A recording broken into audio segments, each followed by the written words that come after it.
What is up, y'all? Welcome back to the Get Ellievated Podcast. It's your girl, Ellie Talks Money, and I am so excited to bring you guys another amazing episode. So, you know, on the Get Ellievated Podcast, we are all about connecting you with real entrepreneurs that are starting real businesses and giving you the real journey of what it's like so that you know just how possible it is for you to go from where you are now to the life that you want to have. So I cannot wait to bring you guys my guest. Listen, we are talking to Mom Juice. You guys saw part 1 with Macy Mincy. Now we are getting even more behind the scenes with our founder and CEO, of Mom Juice. So come right back. I'm going to introduce her right now. Listen, everything you need to change your life is already within you. You need to believe that it has to work, or it has to work. You got this. Scale your business, make more money, create your best life, and let's get elevated. Welcome to the podcast. All right, y'all, welcome back in. So let's dive right into Mom Juice and Kristin Taylor, our founder and CEO. Hey, KT. Hey, Ellie.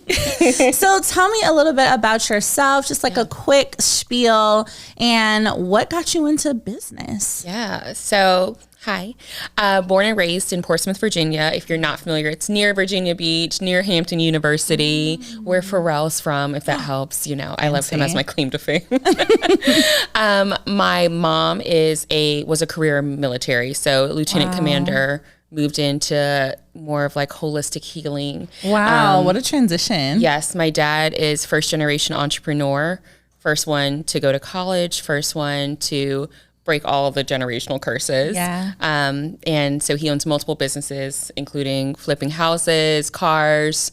He also has a very established insurance business he's had for 30 years. Wow. So I grew up around very strong people. My brother is a biomedical engineer. Oh, okay. A genius, AKA. Yes. So we try to come out the gate swinging. I love that. Yeah. So you had no choice but to go and be successful.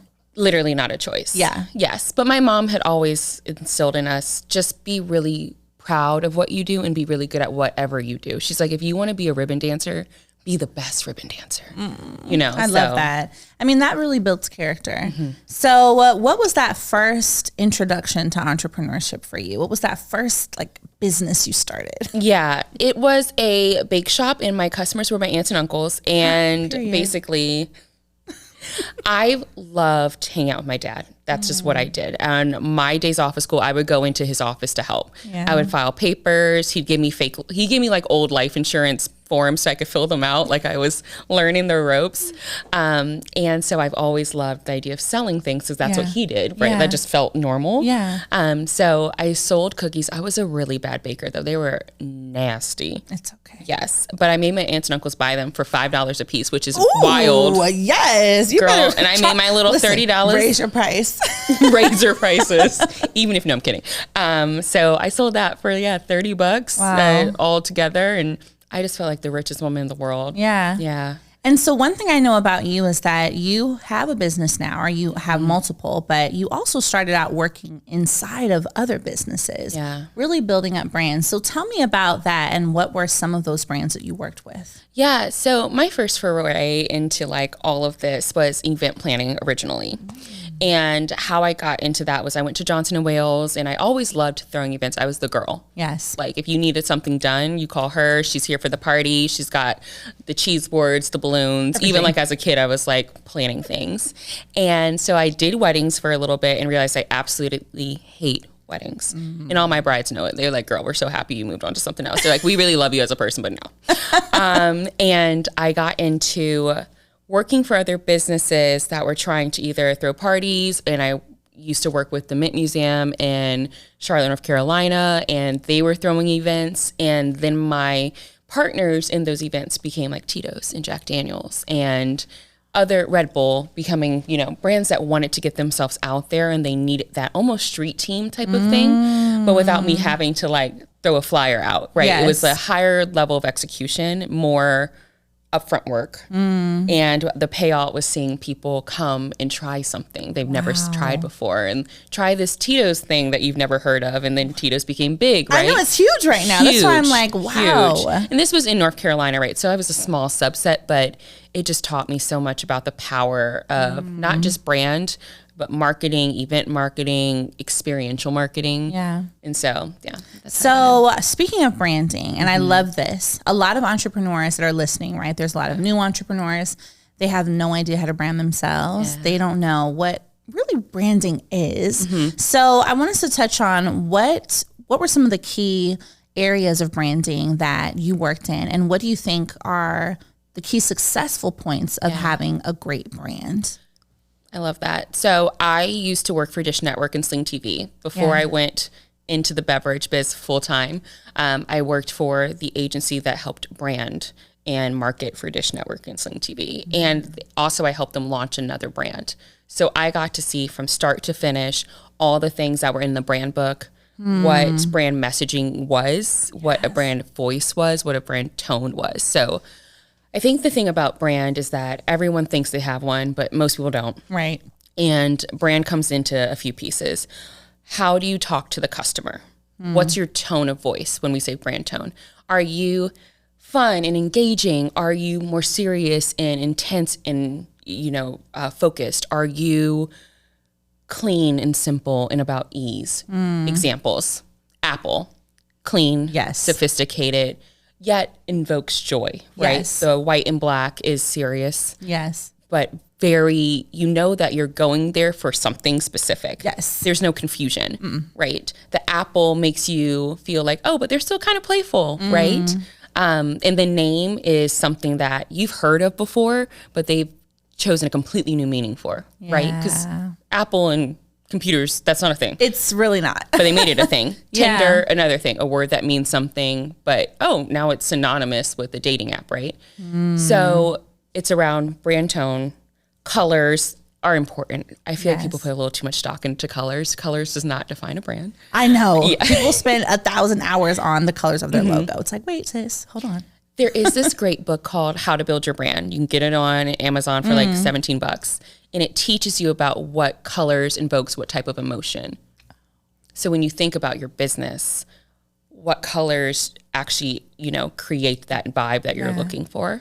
And then I also say, it's your voice.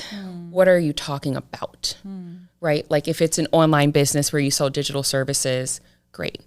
Your brand voice could be teaching people things. And all this does is create a roadmap for everything you do. It's your ethos around how you function, right?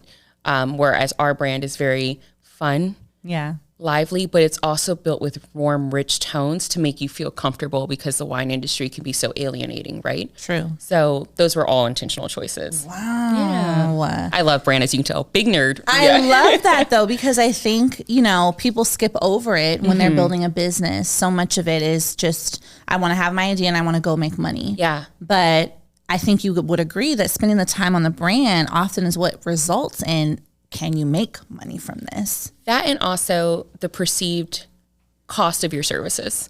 So like, here's the thing. You can go in Canva, and honestly, I've made dope logos on Canva. We actually made our logo Canva. On Canva. Oh. Just for the record. Shout out to Canva. Yeah, so we went and made the custom font. We customized the heck out of it, but Yes. we was poor. So, but like going to pull something cookie cutter, no, like play with it, right? Like your logo should be very clear about the experience of your brand. I think the falsehood we teach people is that your logo should tell people exactly what you do.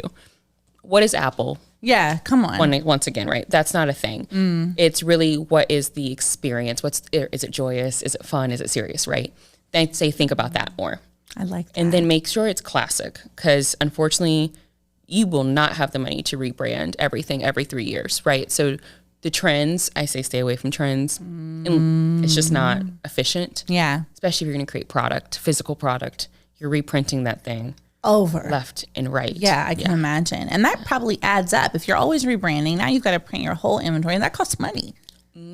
Girl, if you want to like put a new label on a wine bottle, they all get water soaked stripped off, dry, and then you got to run it back through the machine. Thousands and thousands of dollars. No, thank you. No, thank you. No, right.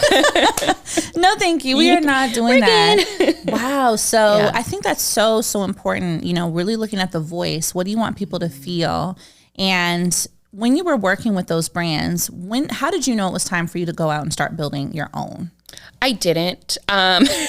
Full disclosure, I didn't want to do it. I wanted to in my heart so badly, but I was so scared. I wanted to so badly that I had mapped it out. Wow. Like I knew exactly what type of products I wanted to launch. I did the financial planning. Like I went so far that I downloaded the spreadsheets and I was calling people and getting the research, but I still didn't want to do it. I just wanted to know what it would be like in my mind.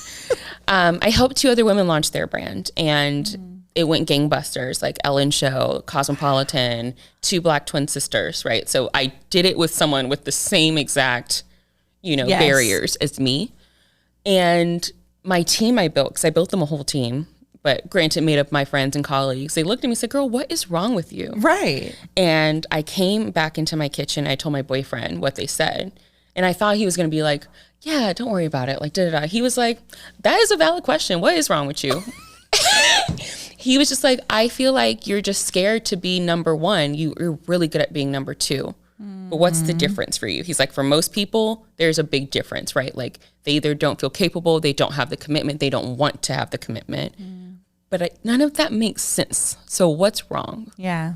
And I was just really scared of failing in front. Yeah. So, but I also have you tell me I can't do something personality. Oh yes, honey. He was like, obviously you just scared, and that's what it is. And he knows me too well. Yeah. He knew how to get you riled up. And I was like, I'm not scared.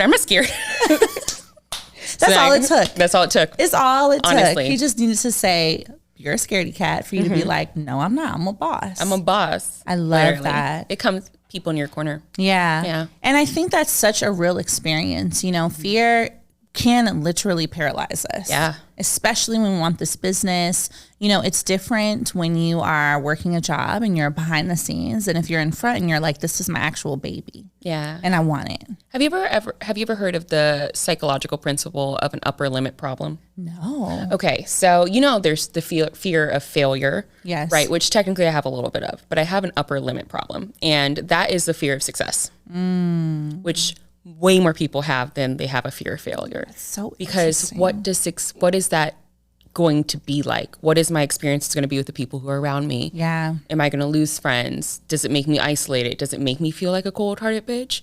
Am I becoming someone that you just never could relate to? Right? Do I have enough models of what that looks like outside of Instagram? Right. Right? Because that's only one piece of someone's life. So literally, you can't picture it, right? Like, so that was my big problem. But I went and got people in my life who didn't have that problem. Yeah. And I realized, and that's such a real thing, right? Because we want success, but sometimes maybe we are afraid of success because it's so unfamiliar, right? Especially if you are coming from, I know a lot of entrepreneurs are starting from the bottom, right? They're coming from a background where maybe they are the first entrepreneur in their family. So they have no idea what does it actually look like to have money, to make money, to do things. So what role does social media play in the brand that you have now and the brands that you've built? Social media for the brands that I've built have been pivotal, right? So I worked for ASIOS is probably the most relevant experience to this because the brand I worked for, I don't know what happened and maybe got acquired. I left obviously. But very similar, like digital media, online, Instagram heavy, right? Like we grew that following from 10,000 to I want to say 100,000. Come on. Like a few years ago, right? Amazing. When Instagram, that wasn't a thing. That was easier to do, but rarer, right? Because no one knew the cheat codes, right? But we had the cheat code. I don't know it now, but that's what it was. That's what it was at the time, right? So that was huge. That was the community building. That was getting people out to events, thousands of people out to events, right? Yeah. I think social media for us now is just such a tool to communicate with our customer, but it's not everything for us. Yeah. It's really not. That's so good. We make so many transactions on the shelf that if you look at our Instagram following, I think we have 2,000 followers. You would assume we're a really small brand, but I am the truth anymore. Hey. that Instagram following doesn't mean anything. No, and you think that Instagram means so much when you're looking at it. And we feel bad because we're like, oh, we should have 10,000 followers, 30,000 followers. And I'm like, no, but we do the numbers. Yeah. The people come out and they buy the wine. They come out and they buy. Yeah. So I think it's really good for people to know, because I think there's an obsession with building, the following, right? But followers do not equal dollars. They don't. And we're seeing it over and over again, right? Influencers launch stuff. And no one buys it. I know. And I feel bad because I'm like, So it really means, people, you need to have a relationship with your customer. Yeah. If you're going to build, you have a relationship, and have it off of social media too. And so I want to talk about numbers, right? Because entrepreneurs, I think when they're building, numbers are intimidating. I think people also may not know how to look at the numbers and project. So what are some tips you can give entrepreneurs that are starting to kind of look at, okay, here's how you set up your projections. Here's how you do, a budget, a model. Yeah. What does that look like?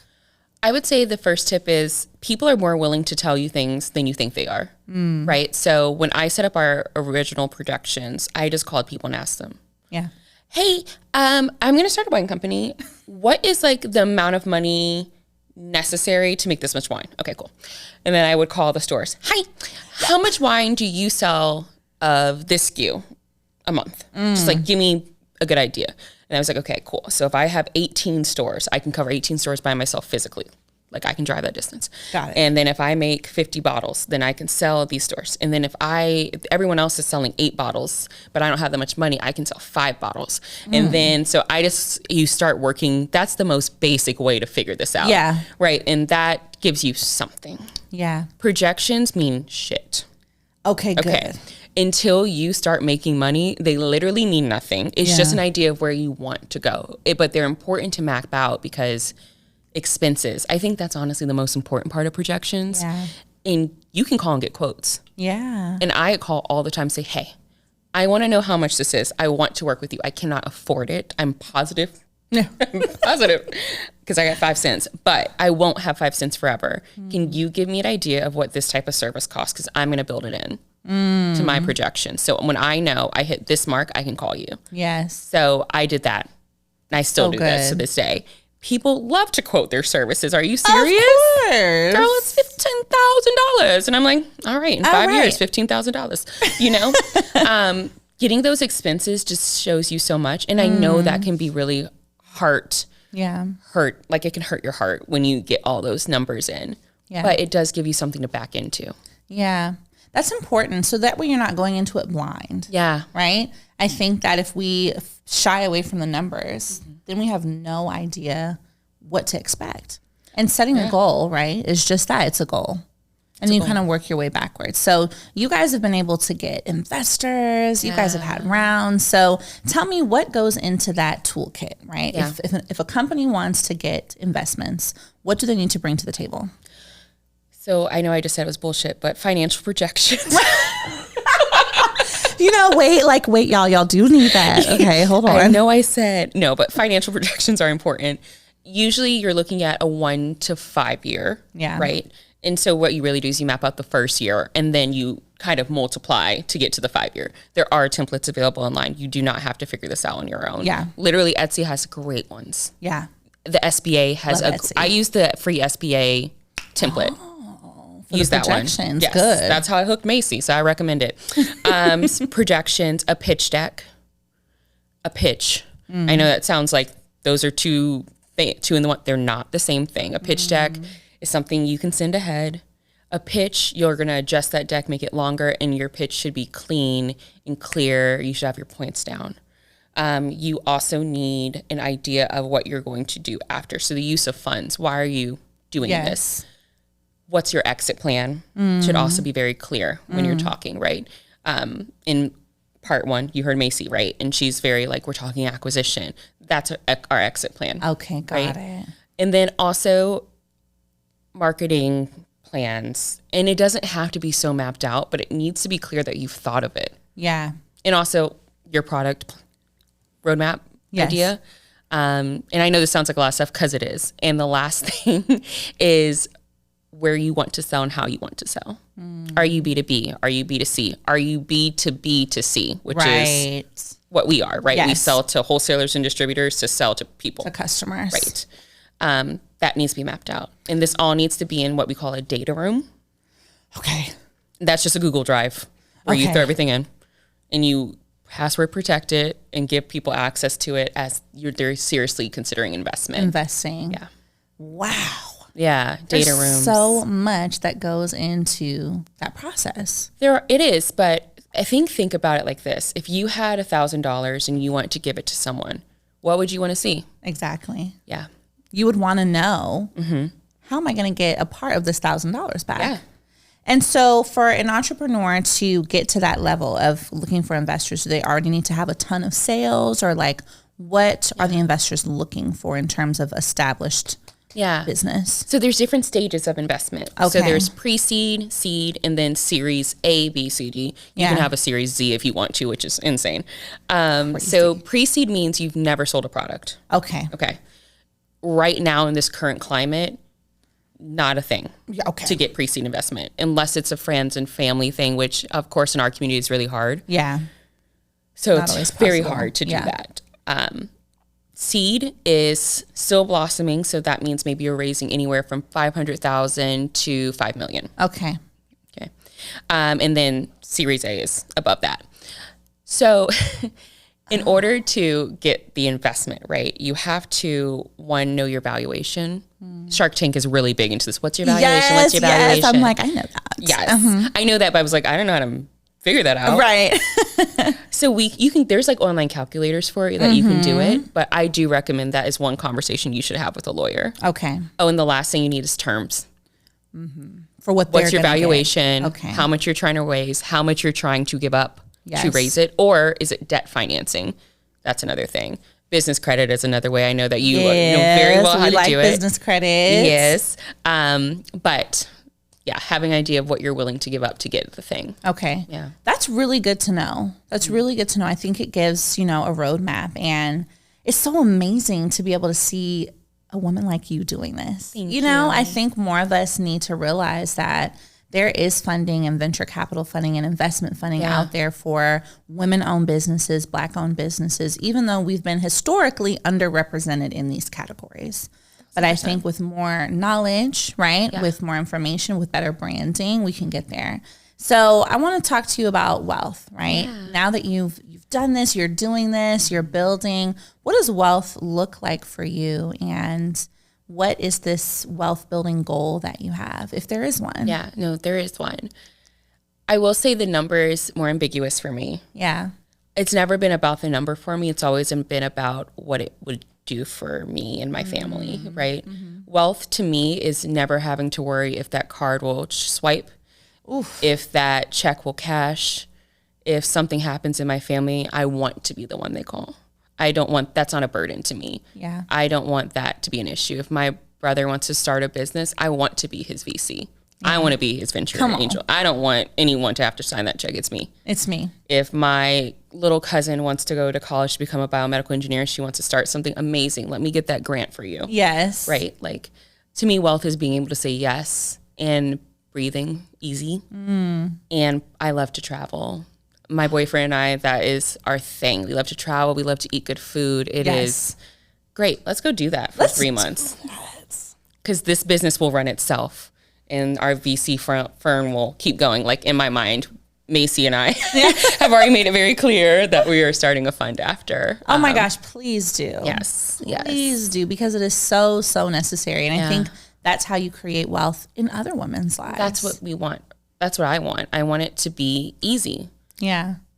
Like easy to find someone who believes in you. Yeah. Because I think that's the hardest part about securing funding is like, you just get shot down left and right. And I think being a Black woman, it is so much harder. Yes. I mean, we see it all the time. White guys go get funding like nobody's business. It's like a boys club. Girl, 15-second deviation. Since we're raising on WeFunder, we've been doing a lot of research into crowdfunding campaigns.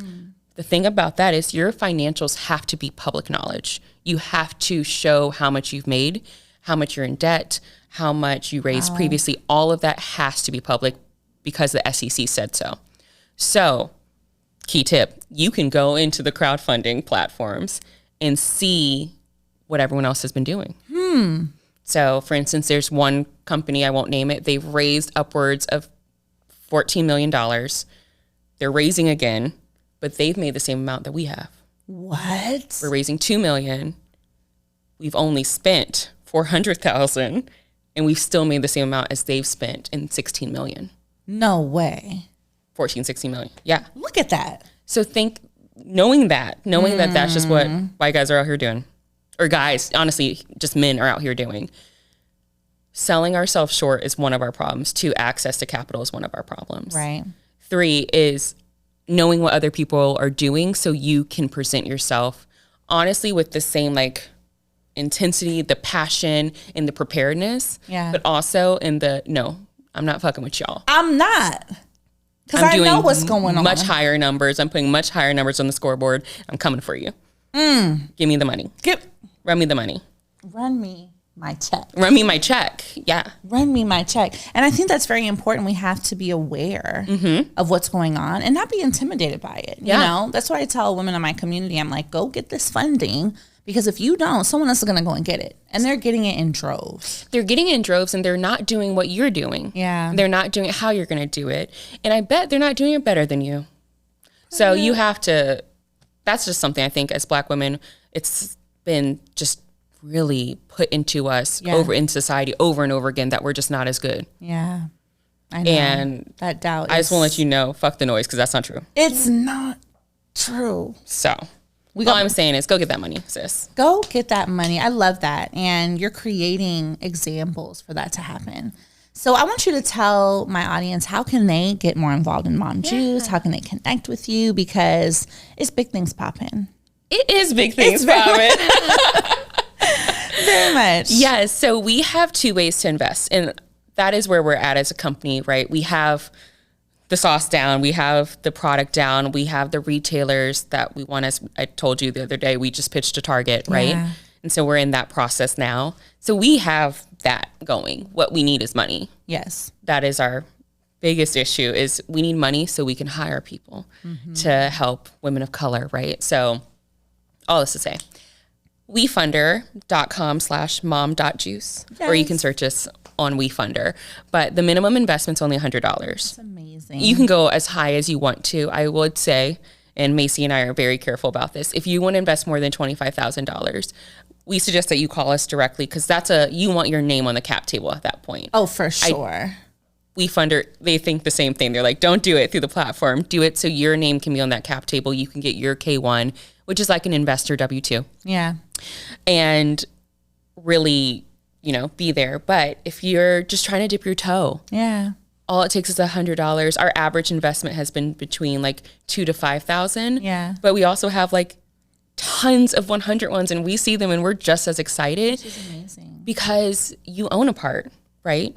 And your level of enjoyment and excitement when you see a product on the shelf that you own a part of, there's nothing like it. So that's why we wanted it to be at that point. We wanted it to be attainable and let it be a toe in. But you'll see up there, it has our pitch deck. So you'll get to see all the things I talked about, actually, our pitch deck, our financials. All the things. All the things. Yeah. And, that's why I invested, right? I mean, I love the company. I think that moms need to relax. Yes. Okay. And Mom Juice is there for you to relax. And it's really important to see ourselves represented, especially in wine. And you say this all the time, that it's a historically underrepresented industry, especially for anyone that's not, in that club. You know what I mean? So I think that that's so powerful. Thank you. Well, we're so excited to do this journey with you for a non-alcoholic wine too. I'm a big non-alcoholic drinker as well. Yeah. So I'm just excited to get to develop with you, who, you've obviously had this as a lifelong thing. Yes. And so I know your taste buds are a little different than mine, because and I'm just like excited to play around, and it's just going to be such a beautiful product. I'm so excited. Yeah. Well, KT, this has been amazing. Amazing. You guys, we are going to link the We Founder campaign in the bio and on all platforms. So make sure you guys dip your toe. Okay. Dip your toe. Start investing. Like, there's nothing more amazing than being a part of something from its beginning. Yes. So thank you for coming, girl. Thank you. We will see you guys on the next episode. Bye.